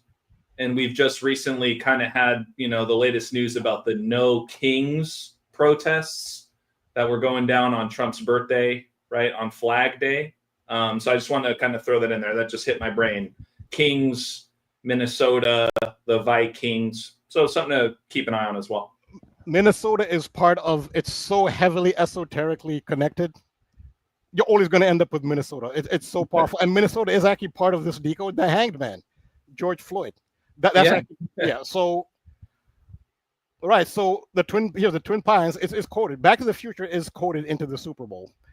So the other year that Back to the Future went to was 2015. In 2015, the Green Bay Packers beat the Dallas Cowboys 7-28. I'm surprised. I've been looking at a few NFL. I look at the Rich Eisen. You saw that Rich Eisen clip that I gave where he talked about the Cinderella. He made that Cinderella metaphor, which I was amazed by. Yeah. I made the metaphor and I found out like Rich Eisen did it too. Like, it's amazing. But on his podcast, I didn't look at the whole thing. One of his co-hosts thinks the Cowboys will be in the Super Bowl. I don't know how anyone makes, but apparently, even one of my patrons thinks the Cowboys will be there. You're saying for next year? Yeah, for some reason, some people are seeing. I haven't looked at everybody's decode. Some people are seeing the Cowboys. I don't see it, but who knows? Well, Rambo, so sorry, Cody, really quick. All I got to say about that, because I have a handful of slides with another presentation or video that I'm working on, but another shout out to my wife. She's now had me watching this docu-series on Netflix called, actually, I don't even remember what it's called, but it's about the Dallas Cowboys cheerleaders and kind of everything that, and they're called America's Sweethearts, right? So as you guys know, I've been all over that love theme forever. And we talk about Dallas and Cooper Flagg and Cooper DeJean playing for brotherly love. And then you got Cooper Flagg going to Dallas, home of the Dallas Love Field. Now you have Dallas, America's Sweethearts. Guess what, you guys? I never knew this. I'm a big sports fan, but I never knew this. The bread and butter of the Dallas Cowboys cheerleader team, the Sweethearts, is the song Thunderstruck. That is like the song where they do the big high kicks and they're all smiling and whatever, and then they do a big crotch stomp on the field, where they all simultaneously do it. It's a really big deal. But it's, just thinking about Dallas, Love Field, Sweethearts, etc. It's just funny that you're bringing up the Cowboy, because every year living in Texas, right? That's the theme of every single year, that they're going to win a Super Bowl. But it's very fitting right now as we're speaking. Now that the Thunder just won the NBA Finals, we're talking about Dallas in a sense. I just wanted to throw that out there, that the Dallas Cowboys cheerleaders, one of their biggest songs, I don't know if it's every home game or whatever, but Thunderstruck is heavily, heavily tied to the Dallas Cowboys cheerleaders. So I apologize for another little sidebar there. No, you're engaged. I think Cody wanted to get in, did he? Yeah, Cody, I'm sorry for cutting you off, man. Or maybe not. I thought he did. Oh, no. Yeah, sorry. I had my mic muted. Sorry. Oh, okay. I was speaking, but so what I was just going to say is that, with the Cowboys real fast, and I had some other things that I forgot now, but the Cowboys, I haven't looked into any of this, but as far as making it to the Super Bowl this year for the Cowboys, with the Back to the Future theme, and being the Western theme, and the fact that Back to the Future 3, they're all dressed in cowboy hats, that would be like one of the big things for me with the Cowboys. I think Rambo, he might already have it in there, but you can go ahead and keep going, Rambo, with yours. But that was what I saw with that. So I did mention that the cowboy theme with Back to the Future 3, and apparently there are people who see a cowboy decode. If we look at everybody decode, who knows what'll happen? But this is the other 728 game, and every Back to the Future year has a 728 game. And again, I got to 728, taking the starting time, the exact precise starting time of Back to the Future, and hypothetically, I said, what if the real time is 25 minutes behind? It would have started at 728, and that's how I'm getting this. Just so happens it's 728 NFL score. Back to the Future had the Denver Broncos clock has happened in the Back to the Future year. So I'll use one more Back to the Future year, which is the original start date of which is when the movie was released and when it takes place, 1985. So in 1985, the Kansas City Chiefs defeated the Seattle Seahawks 7-28. And this is the kicker year because this is the Back to the Future year. It was the whole this is where everything starts, and time is traveled from 1985, and so when the movie was released, the Kansas City Chiefs hosted the Seattle Seahawks, and it was 7-28. He's a kind of subtle Minnesota connection that you mentioned. Sam Darnold, he was with the Minnesota Vikings. He was the comeback player of the year, and he's now the starting quarterback for the Seattle Seahawks. So that's a little bit of a Minnesota connection. And so this is a very significant game. The date that it was held in 1985, the 7-28 game between the Seattle Seahawks and the Kansas City Chiefs was held on September 29th, 1985. Back to the Future was released on July 3rd, 1985. Also Kevin Durant's birthday, by the way, September 29th. Just going back to the Thunderstruck theme, but anyways. Wasn't there a lot of, Cody had a lot of 73 though. That's the age of the actress who plays Clara. But 73, July 3rd, that's when Back to the Future was released initially. From July 3rd, 1985 to September 29th, 1985, when they had the 7-28 game, is 88 days. So because of this to me really confirmed to me that I think there really is a hidden 25-minute reversal code. I think 7-28 is it. I think this is what clinches it. 88 days. That game was played 88 days after the release of Back to the Future. To me, that clinches it. And that's this game here. The Chiefs. Well, I think especially, Rambo, just to further add one other layer to this, once again, September 29th is Kevin Durant's birthday. He was also in a movie called Thunderstruck when he was playing for the Thunder. And so I feel that falls perfectly with this example, Rambo, because what happened on June 22nd, right? You were talking about how June 21st, 22nd, we opened with talking about the bombing episodes going on between the U.S. and Iran. That was the same day or the same 48 hours of Game 7 of the NBA Finals, and that was the same day that Kevin Durant got shipped off to Houston, right? So it was like a big Kevin Durant day, the same day that Kevin Durant's Thunder ended up actually winning. And then there's this whole kind of funny thing, two things, is that there were 3 leg injuries that went down this year, all big name players that all wore the number 0. Did you guys catch that one? I did not. So you had Damian Lillard, number 0 for the Bucks. He went down with a leg injury in the playoffs. And then you had Jason Tatum. Jason Tatum, number 0, went down with a leg injury. And then Game 7, you had Tyrese Halliburton, the superhero. I mean, how prophetic or how poetic is that, for Tyrese Halliburton to just have nonstop crazy games, game winners, all that stuff, to go down with what would be a season-ending leg injury in Game 7 on the road, all that stuff. But yeah, no, I just want to point that out. 3 different zeros went down with leg injuries. I already forgot the other one, but Gematronnator had already did a video on the zeros going down. Derek from Gematronnator, he already posted a video on it. Another thing I noticed is when Halliburton went down, the score was 16-18, 1-6-1-8, and he's number 0, right? Well, what's the first 5 digits of the golden ratio? 1-6-1-8-0. Oh, ooh. So that's a golden ratio riddle, 100%. And Derek also told me that Trump and Halliburton are born like 196 or 19618 days apart. So it's very close to the golden ratio. But yeah, that's what I can think about with that. And then another thing I wanted to mention on my screen is, so 1990 was when Back to the Future 3 came out, the year I was born. That's also to go with the Dallas connection real fast, the guy who was born the exact same day as Back to the Future 3 is Bo Dallas. Remember, the wrestler? And he was connected to the Howdy Doody show, the Cowboy connection, the Buffalo Bill The guy who runs that show is the Buffalo Bill.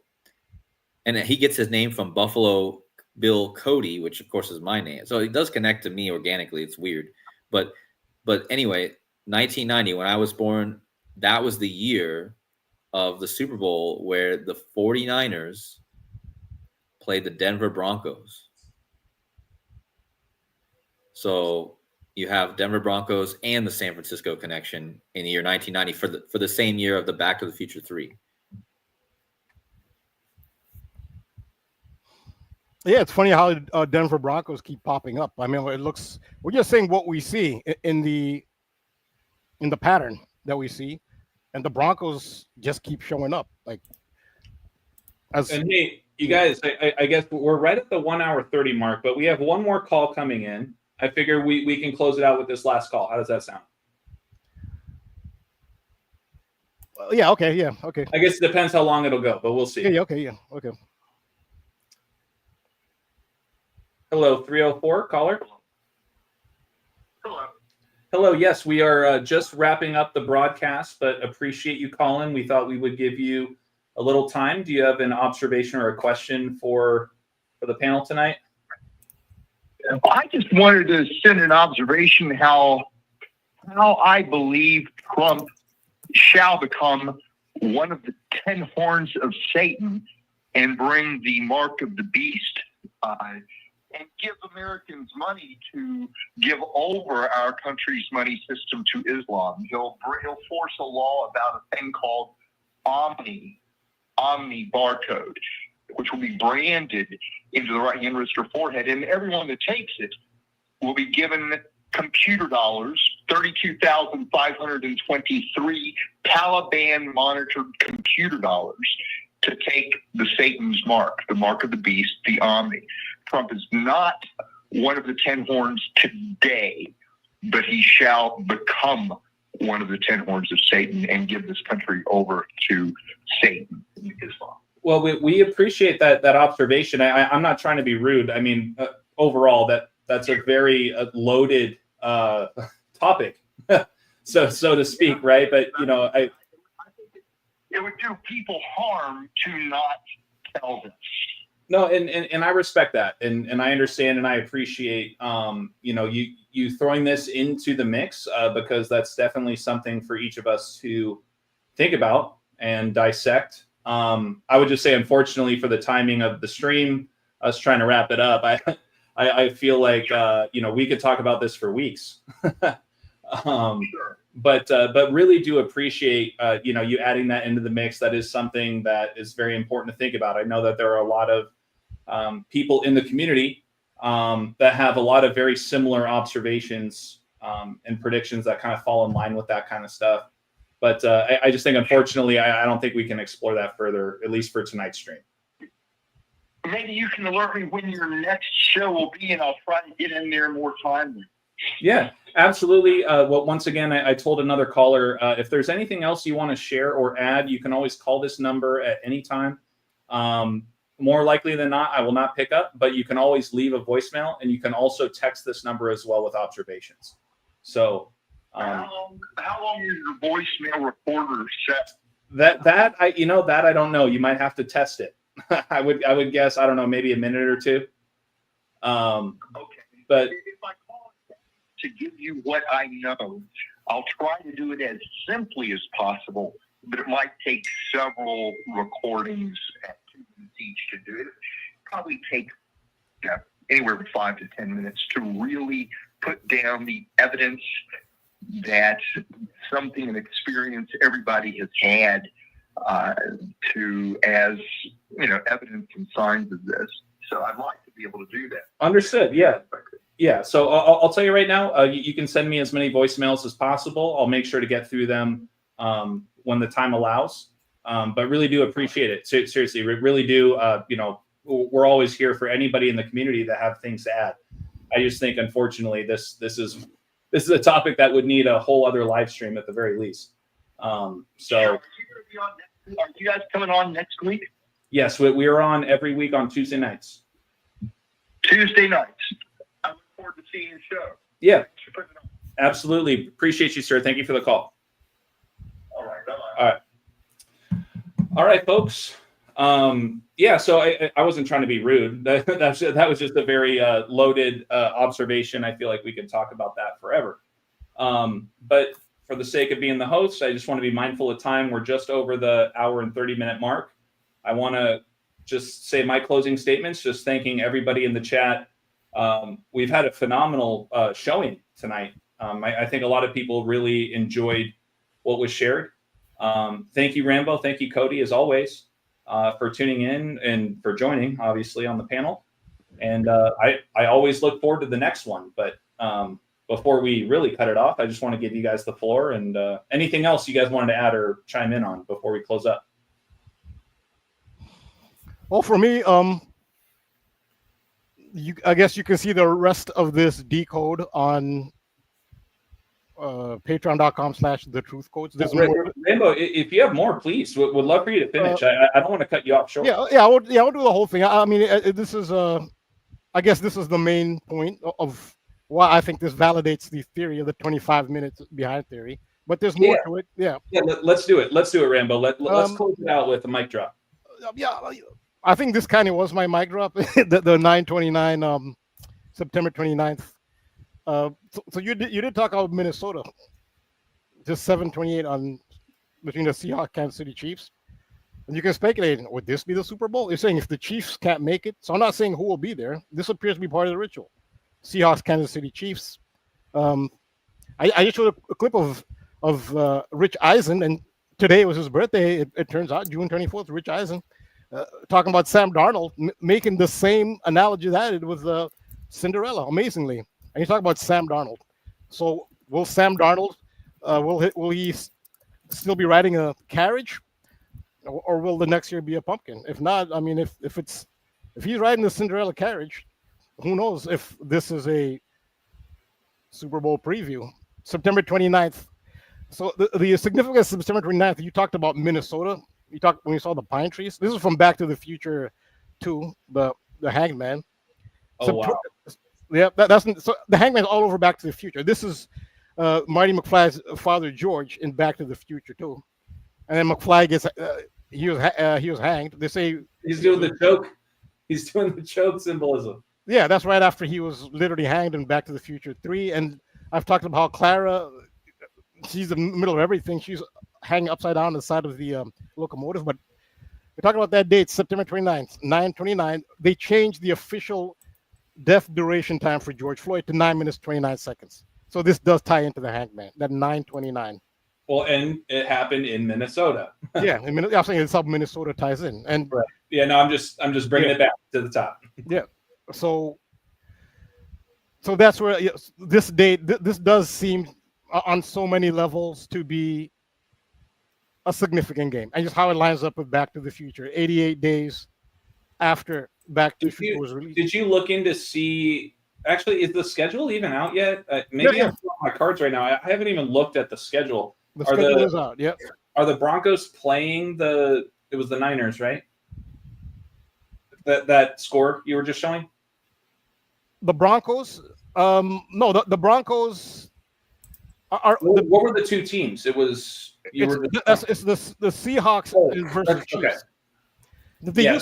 If you remember, they used to be division rivals. They both used to be in the AFC West, and the Seahawks were moved to the NFC. Gotcha. So they could meet in the Super Bowl, hypothetically. But this does look like a big day. So 9:29 is, they changed that to the death duration time of George Floyd. This is the Hangman. Do the Seahawks play the Chiefs this coming season? I guess was my question. I looked, and I don't think they are playing in preseason. That's what it is. They have a preseason game. Oh, okay. But not a regular. In fact, it's for both teams. It's their first preseason game. The Seahawks and Chiefs. So there may be clues in there. Now that I mentioned, to look out for that game. They are scheduled to play the first preseason game. That's very interesting. I just wanted to pin Targeted Truther Girls. Can someone give me a link to Rambo's YouTube channel, as I can't find it? Rambo does not have a YouTube channel. Targeted Truther Girl. Just want to address, going back to the intros, you guys can find and support and see all of Rambo's content on his YouTube channel. The description and the links are in the video or in the description below of the video. Patreon channel. Yeah. Yeah, exactly. The links to his Patreon are in the description of the video. So, and there is some content for free. There's some for free. Yeah, and I'm very I mean, even though I'm a paid member, I have been for years. I mean, I think it's very admirable that you do offer some free content as well to viewers. Where I mean, I understand everybody has different financial situations, but $5 a month, come on, guys. Rambo, I'll tell you till I'm dead. You got to up your price, man. You're too humble. I don't know. I mean, asking people for $5 is, like you said, it's really hard to get people to pay. I understand. Yeah, it is really difficult. I respect it. I'm just saying, just think about think about your day-to-day expenses and the $5 that you spend leisurely. If you want more dive-ins to what Rambo brings, then that $5 will get you there. So yeah, I appreciate it. I appreciate it. Yeah, but yeah, no, that 929 is just still really standing out to me because that's Kevin Durant's birthday. Yeah, and the fact that he got traded the same day as Game 7, where he started with the Thunder. Right now, he got traded to the Rockets. I don't know, just something about Kevin Durant and this 929 thing is really hitting me hard here. Well, the Thunder Lightning symbol in the NFL is the Chargers, and I would say they are credible. They're getting better each year with Harbaugh there. Each year they're getting better and better. Like they've been on a steady climb. They get further and further each season. I don't think it's out of the season. It's not ridiculous that the Chargers could take the next step. I mean, there's so many candidates, but if you're just looking at the Thunder and Lightning theme, well, that's the Lightning Thunder team in the NFL. But yeah, so this 929 does take you to George Floyd. The Hanged Man in tarot actually represents the planet Neptune. And Seattle is coded with Neptune, Under the Sea. Concert where he had the Chuck Berry, the guitar. They literally had a Neptune statue there. Neptune is heavily coded into Back to the Future. And again, the tarot will tell you the tarot card for Neptune is the Hangman. It's amazing how deeply coded the Hangman is into everything. You said he Back to the Future. Not sure how the Seattle team in baseball, they actually have the Neptune trident. They openly do it. That's because Neptune is the god of the sea, Seattle. So the Seahawks are a Neptune team just because Seattle is coded with Neptune. So this Seahawks Kansas City Chiefs on 929, you can see how it lines up, especially with this sea hangman symbolism, how it comes together with the tarot. So yeah, I mean, I'll put other things. Just one thing. So in the game, the other 728 game, there's another 728 game. I guess this was the one in 2015, which is a Back to the Future 2015. It was the Green Bay Packers defeating the Denver Broncos. No, the Packers. Anyway, in 2015, the Green Bay Packers won the 728 game. I forgot who the opponent was, but the star of the show there was running back James Starks. He had a receiving touchdown and a rushing touchdown. And he's just interesting because how he lines up with the starting quarterback currently of the Denver Broncos, Bo Nix. They both have the February 25th birthday. And that's 225, 2025 in numerology. Lost to the Future, 2025. So yeah, I'll leave it at that. And his name Starks comes to 88. And there's 125. Corey talked about 125. So I just did the gematria on Emmett Brown, Denver Broncos fan. Came out to 125. So yeah, I'll leave it at that for now. And I'll complete the decode, complete the images, and you can see the rest of it on my Patreon. So yeah, I'll leave it at that. And thanks again for putting it together and having me and Cody on. And I can see the show's growing because now we're starting to get callers, and I have a feeling we're going to start to get more and more callers each week, which is a testament to you and the show you've put together. I agree, and thank you for that, Rambo. I appreciate it. We actually had another caller. I apologize to the caller. We're obviously past time this week, but that phone number will not go away. I will just reiterate, call anytime you want. Make sure to leave a voicemail. If anything, we can revisit those voicemails on our weekly stream every night on this day, Tuesday nights. So really appreciate it, Rambo. That's freaking amazing, man. I mean, just keeping an eye on like teams like the Vikings, the Broncos. I did notice that I just pulled up the schedule. It does look like on September 29th this year, Kevin Durant's birthday, that the Broncos are actually playing. It's a Monday night football game, and it's going to be the Cincinnati Bengals at the Denver Broncos on 9/29. So I just wanted to throw that out there just to give people a heads up, things to look at in light of everything we've been talking about. But once again, my closing comments, just thank you to everybody who has been tuning in tonight. I think this is the biggest viewership I've seen, which I'm very happy about, very humbled about. So thank you, Rambo, for an amazing presentation. Once again, you guys, this is just a preview. This is just a preview of what Rambo does. So for $5 a month, please make sure to sign up to Rambo's Patreon. The links are in the description of the video. And once again, for Cody, if you guys want to follow and support Cody financially, I have the links in there as well to buy him a coffee. But Cody, I think you were about to add something else to the end there. I'll let you guys take us home. Yeah, so I have a lot of stuff that I wanted to say over the stream, but the main thing I want to, because I don't want to make the stream last too much longer, but the main thing was that Rambo had Bo Nix in his decode. Somebody mentioned in the chat, Bo Nix, Bo Dallas, born on the same day of Back to the Future 3 coming out. Bo Dallas, Bo Nix, B.O., Barack Obama. I think all that connects somehow. Barack means lightning, right? So we're talking about that theme again.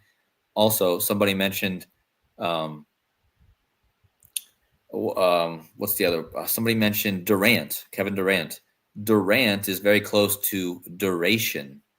In fact, somebody mentioned, who's the guy?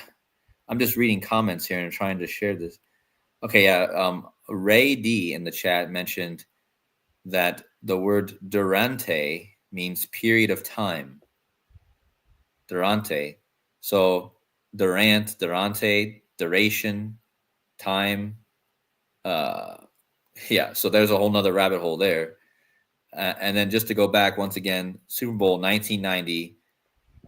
That year, Super Bowl 1990, the year of Back to the Future 3, it was San Francisco versus Denver. Denver lost 55-10. So here you go again with the fives. 55-10.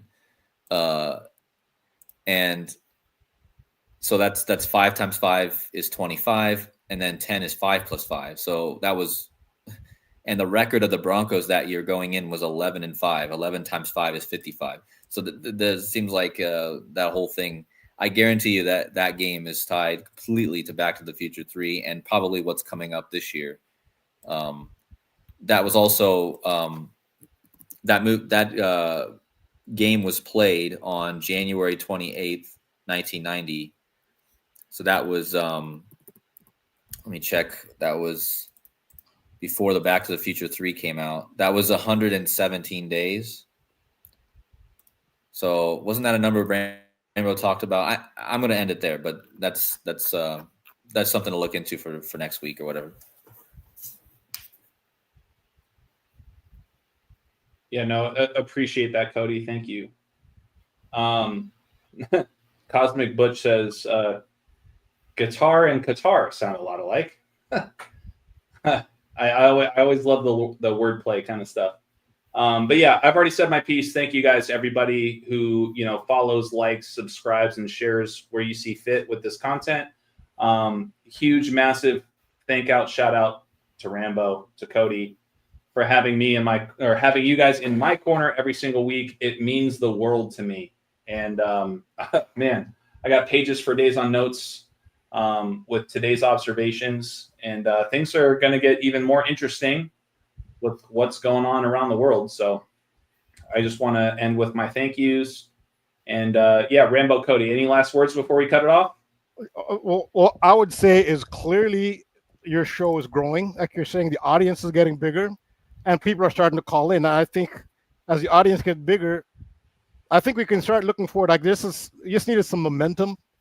and I think we will start to get more calls, and we may have to expand it to 2 hours, honestly, because you see how things are kind of rushed. Some callers couldn't get in. I'm really sorry that a caller couldn't get in. We may have to make it expand it to a 2-hour show. I mean, I wouldn't mind if the show expands. If this is something every week, people can't get on. Maybe we can just expand it to an extra half hour. Absolutely. Yeah. I mean, Quantum Mania, really appreciate your love and support. He says, if you make it, they will come. Right. That's exactly what we're doing. Right. So I'm just always appreciative of people that tune in. And, it wouldn't be the show without you guys, clearly. I'm always humbled. And I always feel more and more like a child every time I talk to you guys, because anytime we feel like we got it all figured out, that's when things are going wrong. So, Cody, any last words before we wrap this up? No, Great show. Just that I am appreciative of both you guys, and I'm really happy to be doing this every week, and very happy with all the people who have been contributing in the chat today, and a lot of people from my channel, coming over, and from your channel, and then from Rambo's thing. I'm just appreciative of all the people that come here. And hopefully we'll grow this. And please don't forget, everyone, to hit the like buttons. I just watched YouTube take away a like from my YouTube video. I watch that happen all the time. I'll have I just had 98 likes, and then all of a sudden it was 95. Like you're telling me 3 people just happen to want to unsubscribe or unhit the like button and at one time? No, they're taking away likes. They're trying to keep the numbers down. I've just watched it in front of my eyes again. I've watched it many times. They're probably doing it on your channel too, AJ. If you pay attention, you'll probably see it. So please hit the likes, everyone, so we can help get this stream out and help get more people in here, more observations, more finds, and help the community grow in a healthy way instead of like it has. But I want a healthy community with a lot of great people, and I appreciate all of you. So thank you to you two and to everyone. So. That was very well said, Cody. Absolutely. That's what we're all about, right? We're here to have cordial conversations. And if we don't agree with something, who cares? Who cares? It's not about who's the better decoder or who has better observations. I mean, at the end of the day, I come out of these meetings, if you will, where I'm like, oh my God, look how amazing, look how much more amazing this is than what I already thought I had. You know what I mean? So that's what I really appreciate. I know that's what the viewers appreciate. So. Thank you again, you guys. As always, I'll wrap it up here. Make sure to hit that like and subscribe on the way out. Make sure to please support Cody and Rambo anywhere you guys can see fit. Their links are in the description of the video as well. And without further ado, we'll see you guys next Tuesday. All right, it was fun. Thank you. Until next time, you guys. Everyone. All right, take care.